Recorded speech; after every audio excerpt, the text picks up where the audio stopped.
Hello everyone. Welcome back to my channel.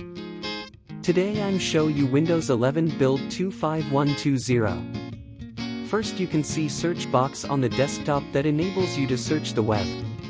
And we have few fixes in this build. First, suggested actions. Suggested actions should appear for more date and time formats now. And addressed some issues with certain formats when copying a date and or time. And also improved overall performance and reliability of the feature. In settings, Microsoft fixed an issue that could crash settings when opening and looking at the battery usage graph.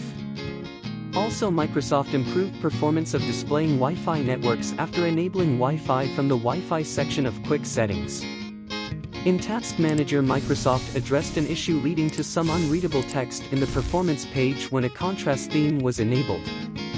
And other fixes, Microsoft fixed an issue which could cause Windows Update to stall and roll back updates for WSA users.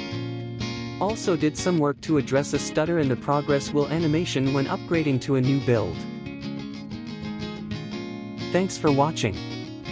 See you later.